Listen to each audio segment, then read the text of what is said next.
আজকের এই লেকচারের মাধ্যমে আমরা বর্গ, বর্গমূল, ঘন এবং ঘনমূল এই সম্পর্কে একটা বেসিক ধারণা করব। লেকচারটা খুব বড় হবে না, 10-15 মিনিটের মধ্যে আমরা লেকচারটা কমপ্লিট করব। বর্গ, বর্গমূল, ঘন এবং ঘনমূল একদম বেসিক কনসেপ্টটাই আলোচনা করব। তোমাদের যদি কোথাও বুঝতে সমস্যা হয় আমাকে কমেন্ট করে জানাবে।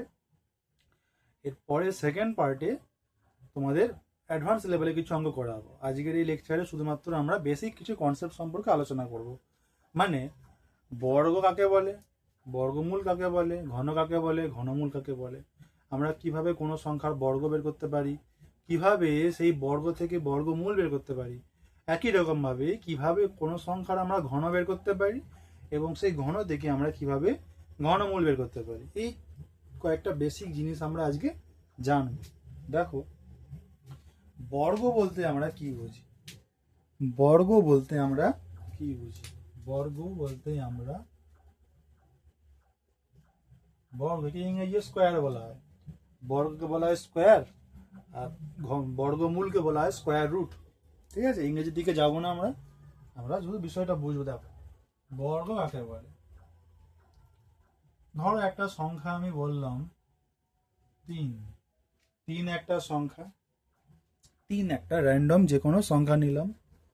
3কে যদি আমরা 3 দিয়েই গুণ করি, 3কে আমরা 3 দিয়েই গুণ করলাম, কত হবে গুণফল? 3 3-এ গুণফল হবে কত? 3 3-এ 9। আচ্ছা, ধরো আছে 4, 4কে আমরা 4 দিয়েই গুণ করলাম, কত হবে? 4 4-এ 16। ধরো আছে 5, 5কে আমরা 5 দিয়েই গুণ করলাম, কত হলো? 5 5-এ 25। কি হচ্ছে ব্যাপারটা? কি করতেছি? যেই সংখ্যাটা আমি ধরতেছি আমি তাকে সেই সংখ্যা দিয়েই গুণ করতেছি। আমি যেই সংখ্যাই ধরতেছি তাকে দিয়েই গুণ করে দিচ্ছি, এটা গুণফল বেরোবে। ঠিক আছে, দেখো 3কে 3 দিয়ে গুণ করলে 9 হবে। তাহলে এই 9কে বলা হবে 3-এর কি বলা হবে? বর্গ। এই 9কে বলা হবে 3-এর বর্গ। একই রকম ভাবে এই 16কে বলা হবে 4-এর বর্গ, 25কে বলা হবে 5-এর বর্গ। মানে বর্গ কাকে বলে? কোনো একটা সংখ্যাকে, যে কোনো সংখ্যাকে যদি আমরা সেই সংখ্যা দিয়েই গুণ করি, কোনো একটা সংখ্যাকে যদি আমরা সেই সংখ্যা দিয়েই গুণ করি, যে গুণফলটা পাবো সেই গুণফলটাকে বলা হবে সেই প্রথম সংখ্যাটার বর্গ। সেই গুণফলটাকে বলা হবে প্রথম সংখ্যাটির বর্গ। 2কে 2 দিয়ে গুণ করলে কত? গুণফল 4 হবে, তাহলে 4কে বলা হবে 2-এর বর্গ। 3-এর সঙ্গে 3কে গুণ করলে কত হবে? 3 3-এ 9, 9কে বলা হবে 3-এর বর্গ। 5কে 5 দিয়ে গুণ করলে কত হবে? 5 5-এ 25, 25কে বলা হবে 5-এর বর্গ। তাহলে বর্গ কাকে বলে? কোনো একটা সংখ্যাকে, যে কোনো সংখ্যাকে যদি সেই সংখ্যা দিয়ে গুণ করি, যেই গুণফলটা বেরোবে সেই গুণফলটাকে বলা হবে প্রথম সংখ্যাটার বর্গ। বোঝা গেল? এবার আমরা জানবো বর্গমূল কাকে বলে। এবার আমরা জানবো বর্গমূল কাকে বলে। বর্গমূল কাকে বলে? দেখো, আমি কি বললাম? 3কে যদি আমরা 3 দিয়ে গুণ করি কত হচ্ছে? 9 হচ্ছে। এই 9কে বলা হয় 3-এর বর্গ। একই রকম ভাবে এই 3কে বলা হবে 9-এর বর্গমূল। এই 3কে বলা হবে 9-এর বর্গমূল।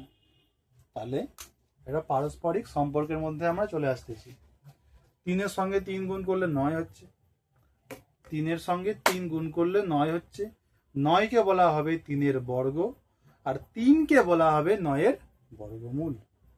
9কে বলা হবে 3-এর বর্গ, আর 3কে বলা হবে 9-এর বর্গমূল। 25কে বলা হবে 5-এর বর্গ, আর 5কে বলা হবে 25-এর বর্গমূল। বিষয়টা খুবই সিম্পল, আশা করি তোমরা বুঝতে পারছো। মানে আমরা যেই সংখ্যাটা দিয়ে গুণ করতেছি তাকে বলা হবে বর্গমূল, আর গুণফলটাকে বলা হবে বর্গ। ওকে, আমরা এরকম অনেক সংখ্যাই জানি যাদের বর্গ বর্গমূল সম্পর্কে আমাদের একটা ধারণা করে নিতে হয়, যেগুলো আমাদের পরে কাজে লাগবে। দেখো, তাহলে আমরা বের করি, কিছু কিছু বের করি। একের বর্গ কত হবে? একের বর্গ সমান 1 গুণিতক 1 সমান 1। দুইয়ের বর্গ কত? 2 গুণিতক 2 সমান 2 দিয়ে 4। তিনের বর্গ কত? 3 গুণিতক 3 সমান 9। চারের বর্গ কত? 4 গুণিতক 4 সমান কত? 16। পাঁচের বর্গ কত? 5 গুণিতক 5 সমান 5 5 25। ছয়ের বর্গ কত? 6 গুণিতক 6 সমান 36। সাতের বর্গ কত? 7 গুণিতক 7 সমান 49। আটের বর্গ কত? 8 গুণিতক 8 সমান 64। নয়ের বর্গ কত? 9 গুণিতক 9 সমান 81। দশের বর্গ কত? 10 গুণিতক 10 সমান 100। এগারোর বর্গ কত? 11 গুণিতক 11 সমান 121। বারোর বর্গ কত? 12 গুণিতক 12 সমান 144। তেরোর বর্গ কত? 13 গুণিতক 13 সমান 169। চোদ্দোর বর্গ কত? 14 গুণিতক 14 সমান 196। পনেরোর বর্গ কত? 15 গুণিতক 15 সমান 225। আমাদের কিছু এরকম মনে রাখতে হবে। 20-25 অব্দি মনে রাখলে আমাদের নানা রকম অঙ্ক করতে সুবিধা হবে। চেষ্টা করবো আমরা 20-25 অব্দি এরকম মুখস্থ করে রাখার, বুঝতে সুবিধা হবে। বিভিন্ন অঙ্ক করতে পরবর্তীকালে আমাদের সেগুলো কাজে লাগবে। তুলে নিতে পারো, নিজেরাও জানো এগুলো তোলার মতো কিছু নেই, তাও যারা চাচ্ছ তুলে নিতে পারো। এভাবে আমরা বিভিন্ন সংখ্যার বর্গ বের করতে পারি। একের বর্গ 1, দুইয়ের বর্গ 4, তিনের বর্গ 9, চারের বর্গ 16। এটা আমি গুণ করে দেখালাম, কিন্তু 6-এর বর্গ 34, 7-এর বর্গ 49, এগুলো আমরা মনে রাখতে পারবো। ঠিক আছে, তাহলে যদি কোনো সংখ্যার বর্গ জিজ্ঞাসা করে আমরা কি করব? সেই সংখ্যাটাকে আমরা সেই সংখ্যা দিয়েই গুণ করে দেবো। গুণ করলেই আমরা বর্গ পেয়ে যাব। ঠিক আছে, আমরা এবার বর্গমূল কি করে বের করব?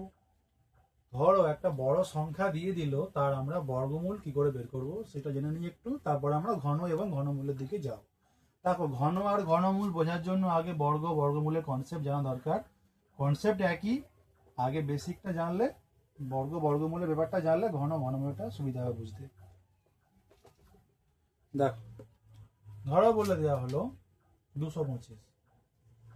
মোটামুটি একটা বড় সংখ্যা বলে দেওয়া হলো 225, জিজ্ঞাসা করা হলো এর বর্গমূল কত। বর্গ জিজ্ঞাসা করেনি। যদি বর্গ জিজ্ঞেস করতো তাহলে 225-এর সঙ্গে 225 গুণ হয়ে যেত। আমাকে জিজ্ঞেস করেছে 225-এর বর্গমূল কত। কি জিজ্ঞেস করেছে? 225-এর বর্গমূল কত, মানে কে সেই সংখ্যাটা যাকে তাকে দিয়ে গুণ করলে 225 হবে। কে সেই সংখ্যাটা জিজ্ঞেস করেছে? সেই সংখ্যাটি কত যাকে তাকে দিয়ে গুণ করলে 225 হয়। মানে জিজ্ঞেস করেছে 225-এর বর্গমূল কত। কিভাবে করব?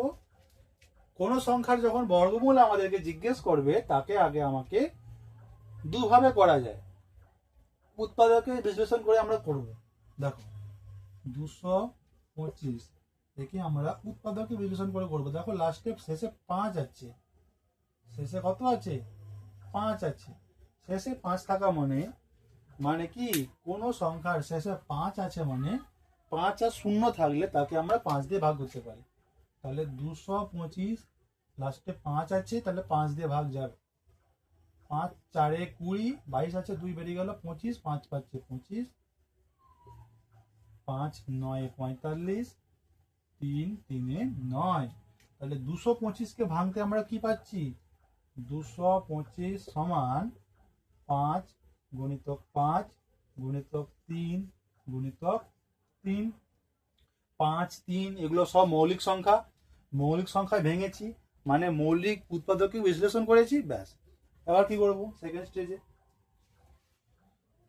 দেখতে হবে সংখ্যাগুলো জোড়ায় জোড়ায় আছে কিনা। যদি জোড়ায় জোড়ায় না থাকে তাহলে তার বর্গমূল বেরোবে না। যদি জোড়ায় জোড়ায় না থাকে বর্গমূল বেরোবে না। এটা একটা প্রশ্ন হয়, কোন সংখ্যার বর্গমূল বেরোবে, কোন সংখ্যার বর্গমূল বেরোবে না। যার বর্গমূল বেরোবে তাকে বলা হবে পূর্ণ বর্গ সংখ্যা, আর যেই সমস্ত সংখ্যার বর্গমূল বেরোবে না, বর্গমূল বের করা সম্ভব নয়, তাদেরকে বলা হবে পূর্ণবর্গ সংখ্যা নয়, তারা পূর্ণবর্গ সংখ্যা নয়। দেখো 5 দুটো আছে, মানে 5 জোড়ায় আছে। 3 দুটো আছে, তাহলে 3ও জোড়ায় আছে। তাহলে এখানে দেখতে পাচ্ছি 5ও জোড়ায় আছে, 3ও জোড়ায় আছে, আর কোনো সংখ্যা নাই। তাহলে এই 225-এর বর্গমূল বের করা সম্ভব, এবং 225 একটি পূর্ণবর্গ সংখ্যা। তাহলে সেই বর্গমূলটি কত? আমাকে জিজ্ঞেস করেছে তারা বর্গমূলটি কত বলো। তাহলে √225, √225 মানে রুট চিহ্ন দেওয়া মানে বর্গমূল চিহ্ন। তাহলে 225-এর বর্গমূল কত? এই প্রত্যেকটা জোড় থেকে একটা করে সংখ্যা নিয়ে নেবো। দুটো 5 ছিল, একটা 5 নিয়ে নিলাম, গুণিতক দুটো 3 ছিল, একটা 3 নিয়ে নিলাম। 5 3 কত? 15। তাহলে 225-এর বর্গমূল কত হলো? 15।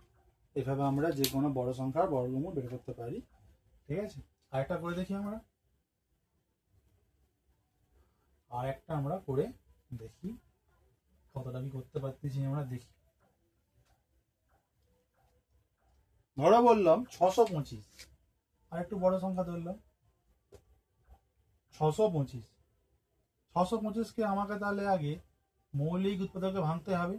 দেখো শেষে 5 আছে, তাহলে 5 দিয়ে ভাগ যাবে। 5 একে 5, 6 আছে, 6 থেকে 5 বিয়োগ করলে 1, 1 2 12, 5 2 10, 11 12, 5 5 25।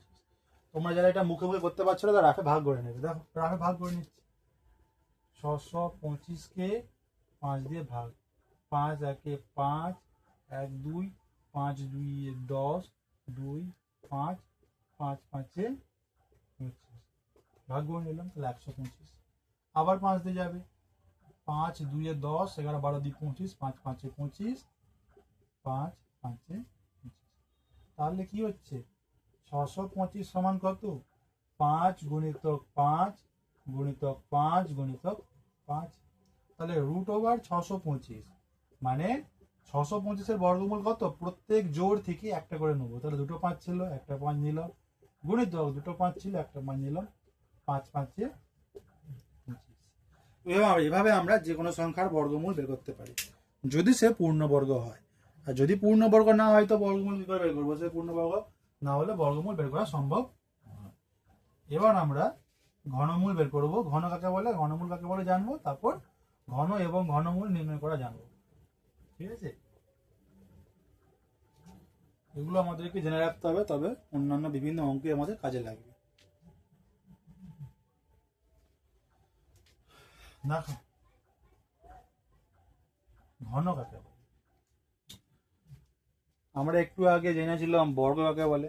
কোনো একটা সংখ্যাকে সেই সংখ্যা দিয়ে গুণ করলে যে গুণফলটা পাবো, সেই গুণফলটাকে প্রথম সংখ্যার বর্গ বলা হবে। ঘনটাও ঠিক সেরকমই। দেখো ধরো বললাম 3, তার সঙ্গে 3 গুণ করলাম, তাহলে 3 3 9, 3-এর বর্গ 9। আমরা যদি আরো একটা 3 গুণ করে দিই, তাহলে 3 3 9, 9 3 কত? 27। এই 27-কে বলা হবে 3-এর ঘন, আর 3-কে বলা হবে 27-এর ঘন। কি ব্যাপারটা বোঝা গেল? বর্গের বেলা কি হয়েছিল? সংখ্যাটা দুবার এসেছিল। 5-কে 5 দিয়ে গুণ করলাম, 6-কে 6 দিয়ে গুণ করলাম, 7-কে 7 দিয়ে গুণ করলাম। ঘনের বেলা 3বার আসবে। 3 গুণিতক 3 গুণিতক 3, 3 3 9, 3 27। 4 গুণিতক 4 গুণিতক 4, 4 4 16, 16 4 64। 5 গুণিতক 5 গুণিতক 5, 5 5 25, 25 5 125। তাহলে এই 27-কে বলা হবে 3-এর ঘন, আর 3-কে বলা হবে 27-এর ঘনমূল। যেমন বর্গ আর বর্গমূল ছিল, ঠিক তেমনই ঘন এবং ঘনমূল।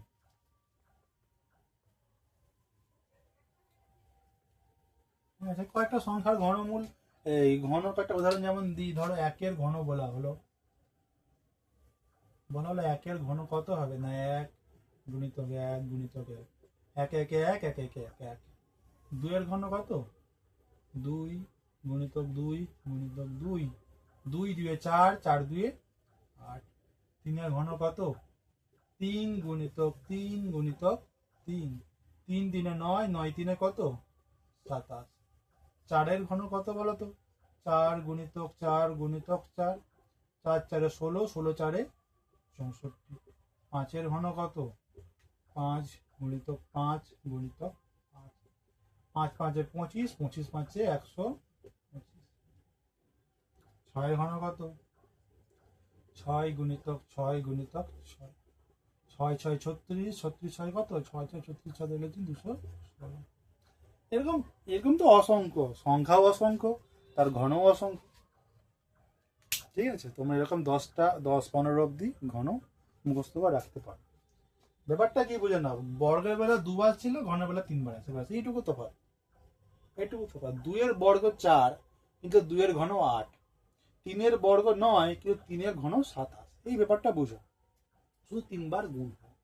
আর ঘনমূল কি করে বের করবো সেটা দেখতে হবে। এবার ঘনমূল কি করে আমরা বের করব, এবারে আমরা জানবো কিভাবে কোন সংখ্যার ঘনমূল নির্ণয় করা হয়।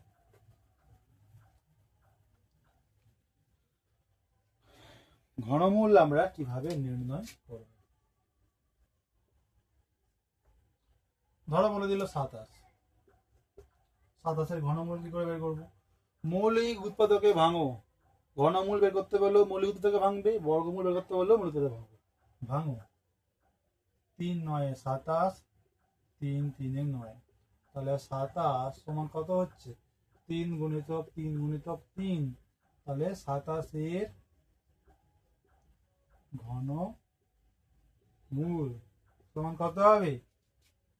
বর্গের বেলা কি ছিল? বর্গমূলের বেলা কি করেছিলাম? প্রত্যেক জোড় থেকে একটা করে বের করেছিলাম তো। প্রত্যেকটা সংখ্যা দুবার করে থাকবে, সেখান থেকে একটা নেবো, দুটো থাকবে একটা নেবো, দুটো থাকবে একটা নেবো। ঠিক এখানেও 3টে থাকবে, একটা নেবো, তাহলে ঘনমূল। 3টে করে থাকবে, সেখান থেকে একটা করে নেবো। বুঝে গেল?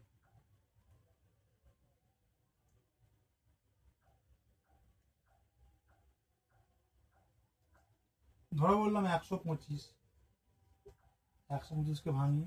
5 2 10, 11 12, 5 5 25 আর 5 5 25, তাহলে 125 সমান কত? 5 গুণিতক 5 গুণিতক 5, তাহলে 125 ঘর্গমূল মানে 3 রুট 100। এটা হচ্ছে ঘনমূল চিহ্ন। রুট 3 রুট 125 সমান কত? 3টার দিকে একটা 5 জানবো, তাহলে 5। এভাবে আমরা যে কোনো সংখ্যার ঘনমূল বের করতে পারি।